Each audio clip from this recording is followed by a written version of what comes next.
parle des États forts, la Russie peut se carguer à travers Vladimir Poutine de s'implanter aujourd'hui en Afrique parce que l'Afrique a un potentiel incroyable en ce qui concerne les matières premières, un sous-sol qui est béni de Dieu. L'Afrique profite de la guerre en Ukraine pour aussi mieux se positionner, pour être importante. Mais en même temps, il faut aussi savoir que seuls les dirigeants qui seront entreprenants vont tirer le meilleur de la Russie. La Russie aujourd'hui joue sur beaucoup de flancs. Et parmi ces flancs, on a pu le voir, c'est par exemple la reconquête de certains territoires perdus. La Russie profite aussi du fait qu'il y a aujourd'hui un sentiment anti-français qui vient des séquelles d'une colonisation barbare et aussi de ces interventions de la politique française pour soumettre les peuples africains aux dictateurs qu'ils ont souvent fabriqués eux-mêmes pour qu'on continue à être éternellement esclaves, faisant semblant d'être actuellement indépendants. On a des sous-préfets français qui interviennent beaucoup en Afrique. Et c'est pour cela que lorsqu'on voit le déplacement de Macron qui va au Cameroun, qui va au Bénin, et puis qui va conclure avec la Guinée-Bissau, on doit aussi comprendre ce que lui, il est en train de chercher. Il est en train de chercher des alliés. Et puisqu'il ne regarde même plus la démocratie. La visite de Macron au Bénin a été critiquée par des députés français. 77 ont d'ailleurs fait une lettre, puisque l'un qui est initiateur et qui est du mouvement écologiste et qui a initié cette lettre parle justement de cette France qui soutient des dictateurs. Et parlant de dictateurs, Talon est mineur devant Paul Biya. Les parlementaires français sont tellement fatigués du Cameroun qu'ils préfèrent regarder ailleurs. Et ils ont rappelé à Macron qu'il ne faudrait pas que la France continue sur cette lignée à créer d'autres Paul Biya. Parce que Talon, lui qui était considéré, quand il venait, comme aussi un démocrate qui allait développer son pays, aujourd'hui, quand on voit, il a fait à peu près comme Paul Biya. Hein? Je vais faire un mandat. Et puis, vous dites quoi? Paul Biya dit qu'il ne parle pas. Moi aussi, je ne parle pas. Après, il dit, je vais organiser des élections libres. Il fait exactement comme Paul Biya. Il finit toute l'opposition. Il modifie la constitution. Il choisit lui-même ses propres opposants. Il regarde ce que Paul Biya fait. Hein? Paul Biya fait quoi? Il a mis Kamto en prison. Hein? Yeah! Moi aussi, j'ai réfléchi. Boum! Talon lui aussi, il prend.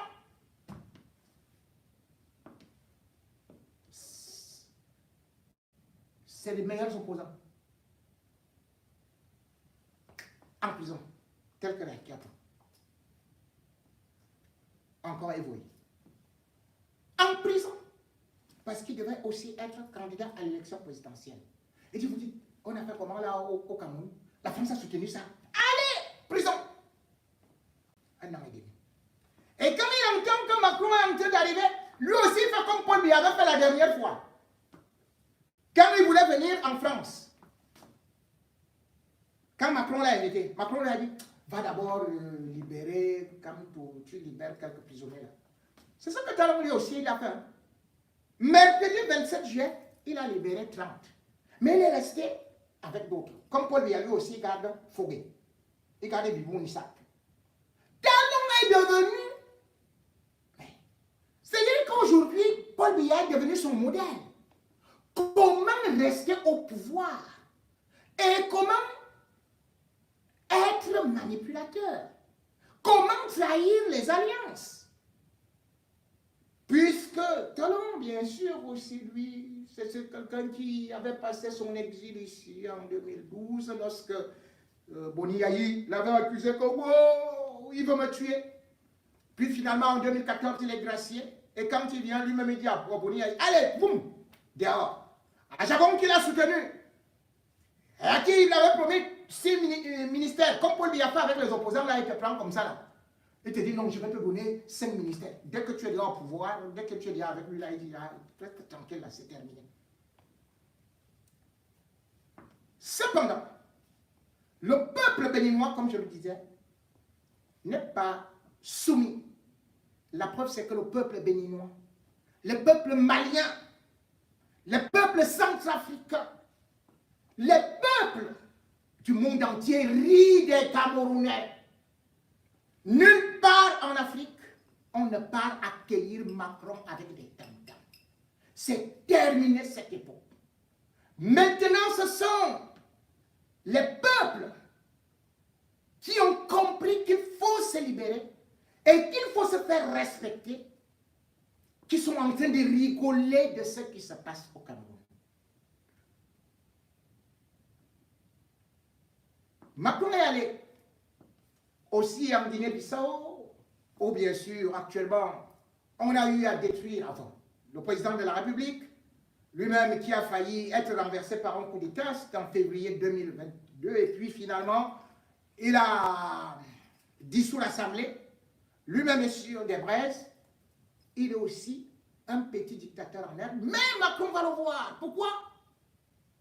Parce que de la même façon, Macron dit, bon, tu veux que je te soutienne? Bon, ok. Dans ce cas, comme tu seras le prochain président de la CEDEAO, voilà le marché. Le marché, c'est contrecarrer le Mali. Pendant que Paul Biya, lui, il doit contrecarrer la République centrafricaine et tous les autres machins qui veulent, le Tchad, les Tchadiens qui veulent déjà prendre, voilà, qui veulent déjà aussi un peu se libérer. Nous sommes donc dans une visite où la France est en train de repartir, bâtir d'autres chefaillons, d'autres dictateurs qui peuvent devenir très dangereux pour l'Afrique. Et pendant ce temps, la Russie, tout comme elle vient, qu'est-ce qu'elle a fait?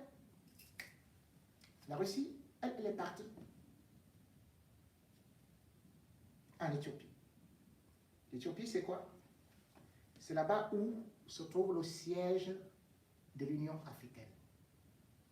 Et le ministre des Affaires étrangères russe, Sergueï Lavrov, il a réuni tous les ambassadeurs. Il leur parle concret. Il leur dit, voulez-vous un monde où il n'y aura que les États-Unis avec des alliés occidentaux pour décider tout ce qu'ils veulent? Non, voilà. Et puis il dit, nous sommes prêts à vendre du pétrole à moindre coût aux Africains. Nous sommes prêts à donner du blé aux Africains. Et ce n'est pas seulement ça. Ce n'est pas dans l'infantilisme.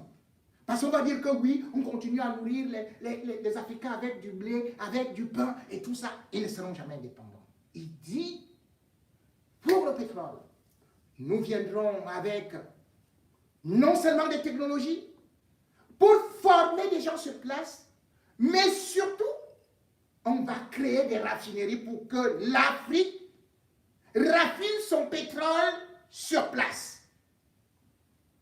Que ce soit en Ouganda, où il a dit cela, Cela séduit des populations parce que la Russie s'accroche au bien-être des populations, alors que jusqu'à présent, la France s'accroche au bien-être des dictateurs, en les soutenant. Et ces mêmes dictateurs tournent encore leur peuple en bourrique, faisant semblant d'être des panafricanistes. Quand la France veut bien parler, allez, on vous dit, allez marcher devant l'ambassade de France. Et ce sont les mêmes animaux, moutons là, qui se lèvent. On ne veut plus la France, on ne veut plus la France.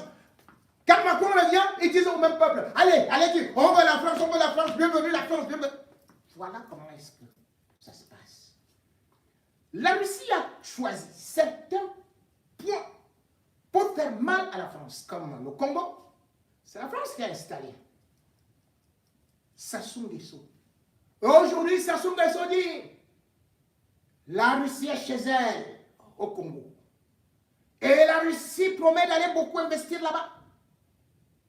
Museveni, qui est vieux, comme Paul Biya, n'a pas fait la politique de la neutralité.